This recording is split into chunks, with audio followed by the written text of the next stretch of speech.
धोखेबाज पति, पत्नी ने सिखाया ऐसा सबक। अमर कभी अपने घर में ऑफिस की बात नहीं करता। यही कारण है कि उसके ऑफिस में कभी कभार होने वाली पार्टियां मेरे लेखन में इतनी महत्वपूर्ण हैं। ऑफिस के समाचार मुझे वहां पर ही मालूम होते थे। कोई भी पति कभी भी अपने गॉसिप या अफेयर घर में नहीं बताता, लेकिन अगर दूसरों का अफेयर हो तो फट से घर पर सब बातें बताता है।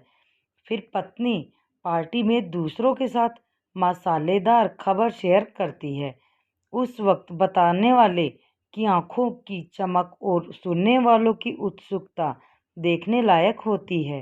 पिछले हफ्ते की पार्टी में मैं सभी महिलाओं के आकर्षण का केंद्र थी। सबसे पहले दिव्या ने मुझे सबके सामने बेइज्जत करते हुए कहा, उस अकाउंट सेक्शन की बकबक करने वाली सोनी से तुम्हारे समीर का अफेयर शुरू है। यह बात सच है क्या? इसके बाद प्रिया, दिव्यानी, मंदाकिनी, अंजलि सभी ने इस खबर की पुष्टि की। उन्होंने कहा कि समर को सिनेमा घर जाते समय होटल में कॉफ़ी पीते हुए देखा गया था, इसलिए शक की कोई गुंजाइश नहीं थी। मैं पूरी तरह से दुखी हो गई।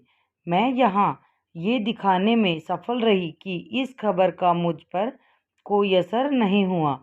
मुझे उसकी सलाह और हमदर्दी नहीं चाहिए थी, इसलिए मैं सीधे शौचालय में चली गई।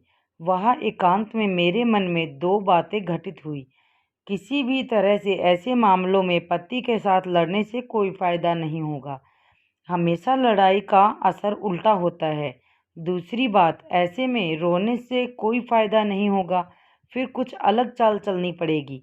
मैं वॉशरूम से निकलकर पार्टी हॉल में उसके सामने की गंभीरता का अंदाजा लगाने लग गई। तभी मैंने समर और सोनी को हॉल के एक कमरे में मैंने दोनों को हंसते और बातें करते देखा। इस तरह मुझे अचानक अपने पास देखकर दोनों चौंक गए। यह इस बात का प्रमाण था कि उनके मन में चोर है।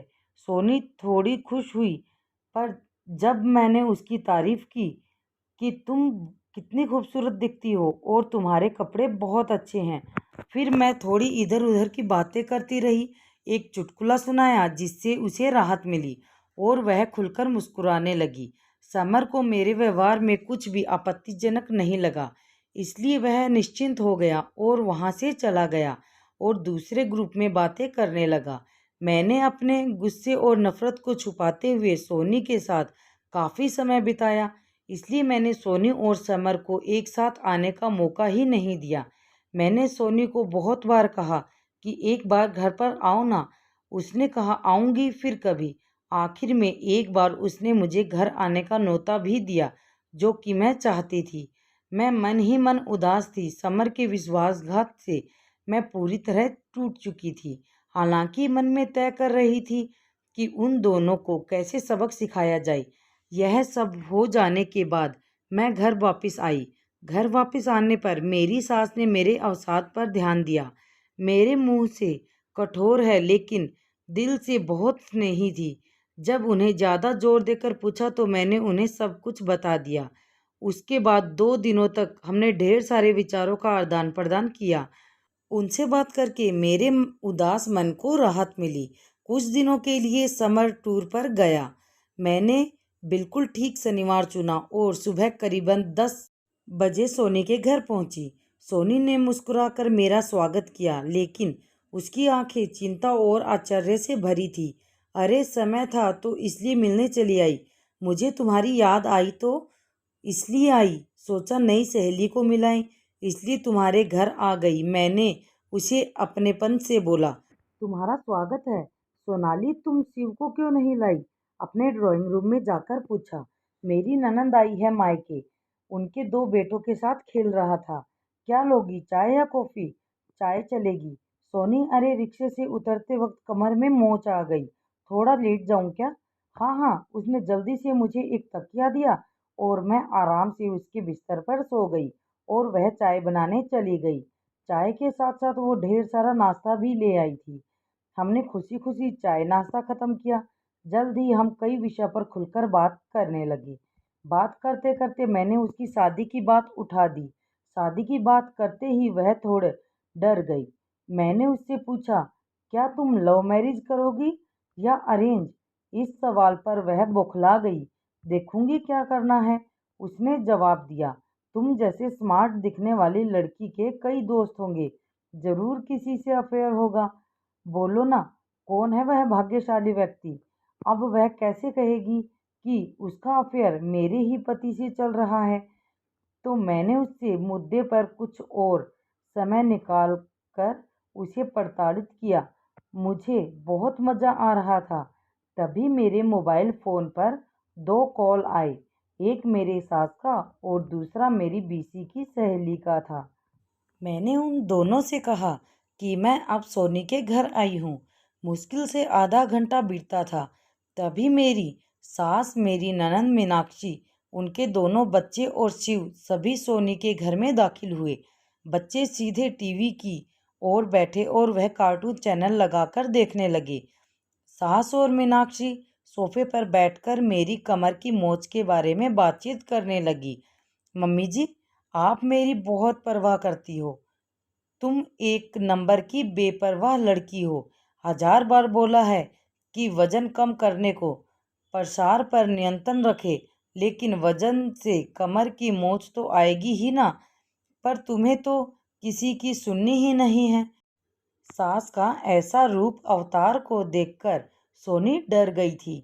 भाभी की आंखें तब खुलेंगी जब अमर भैया एक खूबसूरत तितली के पीछे पीछे चलेंगे, मीनाक्षी ने कहा। इस पर सास भड़क उठी। उन्हें भैया के पैर तोड़ दूंगी और उस तितली के पर भी, समझी? मेरी सास ने मीनाक्षी को जवाब दिया, अरे माँ, मैं मजाक कर रही थी। क्या तुम नाराज हो गई? फिर मूर्खों जैसी बात क्यों कर रही हो? सोनी अपनी उंगली या एक दूसरे में उलझा कर जमीन की तरफ नजर झुकाए खड़ी थी। मेरी सास की तरफ उसकी देखने की हिम्मत नहीं हुई। सास मुझे और मीनाक्षी को कहने लगी कि आज की लड़की में ना तो समझ है और ना ही सब्र। अपनी गृहस्थी की देखभाल करने की अकल भी नहीं होती। फालतू में इसके उसके लफड़े में पड़ना और प्रेम विवाह करना ठीक है क्या? जिस रास्ते पर आपका काम नहीं है उस रास्ते पर क्यों चलना? बराबर ना सोनी? हाँ हाँ हाँ, सोनी ने सिसकते हुए कहा। हाँ, तुम्हारी शादी हो गई क्या? नहीं। तुम कब शादी कर रही हो? जल्द ही करूँगी। Very good. तुम्हारे माता पिता कहाँ हैं? मेरे पापा गुजर गए हैं। माँ है, वह आज मेरी मौसी से मिलने गई हैं। कब आएंगी? शाम तक आने वाली हैं। मैं उनसे मिलने आऊँगी कभी। सोनाली, तुम यहाँ ही रुकने वाली हो क्या? कमर की मोच कैसी है अब तुम्हारी? माँ, दर्द तो बढ़ गया, बहुत दर्द हो रहा है। डॉक्टर को बुलाएं क्या? नहीं नहीं, मैंने डरने का नाटक किया और कहा, सोनी तुम्हारे पास आयोडेक्स है क्या? हाँ है, मैं ना लाती हूँ, बोलकर सोनी जल्दी से अंदर गई। मैंने उससे आयोडेक्स लगवाया। मेरी सास सोनी को जवान लड़कियों ने कैसे बर्ताव करना चाहिए इस पर लेक्चर दे रही थी। मीनाक्षी जानबूझकर छेड़ने के लिए मजबूर कर रही थी। ऐसा माहौल था कि दोनों किसी भी क्षण लड़ने लगेंगे। उस माहौल में सोनी का तनाव बढ़ गया था। तभी दरवाजे की घंटी बजी। मीनाक्षी ने जाकर दरवाज़ा खोला। जब वह लौटे तो उसके साथ बीसी समूह के मेरी 3 सहेलियां शालू, रूपाली, मीनाक्षी थी। वह तीनों बहुत बातूनी हैं।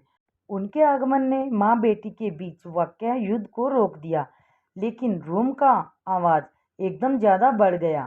अपनी नई सहेली की सेवा करवा रही हो क्या सोनाली? रूपाली ने आंखें फैलाकर कहा और सब हंस पड़े। सोनी, तुम्हारे बारे में बहुत सुना है सोनाली से। सोनाली हमेशा तुम्हारे बारे में बोलती रहती है। देखो उसके दिल में बैठकर हमें वहाँ से मत भगाना। शालू ने सोनी के कंधे पर हाथ रखते हुए कहा। हम अपने नई दोस्ती की नींव को मजबूत करने के लिए गर्मा गर्म समोसे, जलेबी, ढोकला लेकर आए। मनीषा ने इतने बेपरवाह अंदाज में कहा कि वर्षा को हंसना आया। अपना परिचय देने के बाद तीनों साहसपूर्वक रसोई में घुस गई। आयोडेक्स को अपनी जगह रखकर हाथ धोकर सोनी रसोई घर में गई तो उसकी चाय बनकर रेडी थी। लेकिन एक बात सच है कि सब कुछ सोनी का घर में था, और वह अपनी अपनी जगह पर था। शालू ने बच्चों के लिए फ्रिज से जूस जग निकाला। हम सब चाय समोसे जलेबी या खाकर मज़े में गपशप कर रहे थे। सोनी के फ्लैट में ऐसा हंगामा कभी नहीं हुआ होगा। मेरी सहेलियों ने तुरंत सोनी से दोस्ती कर ली। सोनी भी उनसे बहुत खुलकर बात कर रही थी, जैसे वह पुराने परिचित हों। शालू ने शरारत भरे अंदाज में कहा कि सोनाली, सोनी से दोस्ती करने का फ़ायदा तुम्हें ज़रूर होगा। मैंने कुतूहलवश पूछा, कौन सा फ़ायदा? अरे, अमर के ऑफिस में होने वाली सोनी तुम्हें वहाँ की सारी बातें बराबर बताएगी। मतलब अगर तुम्हारे अमर का वहाँ किसी से अफेयर हुआ तो यह तुम्हें तुरंत बता देगी। अरे हाँ, सच में सोनी, तुम मेरी आंखें बनकर अमर पर ध्यान रखोगी। मैंने बहुत प्यार से सोनी को कहा। सोनी के गाल एकदम गुलाबी हो गए। उसने जवाब नहीं दिया, सिर्फ सिर हिला दिया और फिर वह टेबल पर का सारा सामान समेटने लगी। रूम का फैला हुआ सामान निपटाने वाली थी कि तभी मेरे ससुर वहां आ गए। उनके आते ही माहौल बदल गया। मेरे ससुर बहुत स्ट्रिक्ट थे। मेरी सहेलियों ने फटाफट पल्लू दोनों कंधों पर लिया और झुककर उनका आशीर्वाद लिया। सब ऐसे चुप हो गए जैसे उनको बोलना आता ही नहीं हो। बहू घर पर स्थिति में हो या एम्बुलेंस बुलाई? उन्होंने गंभीरता से मुझसे पूछा। चलूंगी पापा। मैं नम्रता से बिस्तर से नीचे उतरी। मैंने डॉक्टर शशि को फ़ोन किया। घर जाते जाते उनको दिखाकर जाएंगे। ठीक है पापा। यहाँ क्यों आई थी? इस सोनी को मिलने आई थी पापा जी। इसे कभी देखा नहीं, नई पहचान है क्या? हाँ, यह ना अमर के ऑफिस में काम करती है। सोनी बेटा, तुम अकेली रहती हो यहाँ? नहीं अंकल, माँ के साथ रहती हूँ। सोनी पापा की आवाज़ से ही डरने लगी। चलो अच्छा है, नहीं तो हम हैं ना तुम्हारे साथ। कभी भी मदद की आवश्यकता हो तो हमें बताना। पापा बोले, फिर तुम्हारी तरफ मुड़कर बोले, अब चलें? पापा निकले, वैसे हम भी उनके पीछे पीछे गए। घर से निकलते समय मेरी सास सोनी को बोली, सोनी बेटा, अब जल्दी तुम्हारी शादी का आमंत्रण हमारे हाथों में देना। देर हो गई तो अच्छे लड़के नहीं मिलते। सोनी, तुम्हें हम हमेशा बीसी ग्रुप की मेंबर कर लें। मैं बाद में तुम्हें फ़ोन करूंगी। रूपाली के इस प्रस्ताव को हम सब ने अनुमति दी। तीनों बच्चे थैंक यू आंटी बोलकर बाहर निकल गए। लास्ट में मैं सोनी का स्पोर्ट लेकर घर से बाहर आई। सोनी, इन सब की मस्ती खेलकूद तुम्हें खटका तो नहीं ना?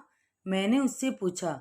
नहीं सोनाली, यह सब तो बहुत भले इंसान हैं, वह बोली, पर मन में थोड़ी नर्वस हो गई थी। तुम्हें कहती हूँ सोनी, यह सचमुच भले इंसान है और सच कहे तो मुझे इनका ही आधार है। इनकी वजह से खुद को सुरक्षित समझती हूँ। हमेशा मेरी मदद करते हैं। मेरी गृहस्थी को कोई बुरी नज़र से देख भी नहीं सकता, क्योंकि इनसे झगड़ा करना, इनको चैलेंज करना आसान बात नहीं। ऐसे इंसान नसीब से मिलते हैं। खुद को सुरक्षित महसूस होना, यह बहुत बड़ी बात होती है सोनी। सोनी ने गर्दन हिलाई। संभल कर जाना, सोनी ने कहा। हमने प्यार से एक दूसरे को अलविदा कहा। सभी गाड़ी में बैठ चुके थे। मैंने अपने मेरी राह देख रहे होंगे। सोनी का हाथ छोड़कर मैं अच्छे से चलकर उनके पास पहुंची। मेरी कमर में मोच आई ही नहीं थी। सब कुछ तय किए मुताबिक प्लान किया था। मैंने 2 उंगलियां वी फॉर विक्ट्री की निशानी करते ही सबके चेहरे पर खुशी आ गई। तो दोस्तों, कैसे लगी आज की मेरी ये वीडियो? अगर वीडियो अच्छी लगी हो तो लाइक कमेंट एंड शेयर करें, और जिन्होंने अभी तक सब्सक्राइब नहीं किया है तो जाके जल्दी से सब्सक्राइब कर दें।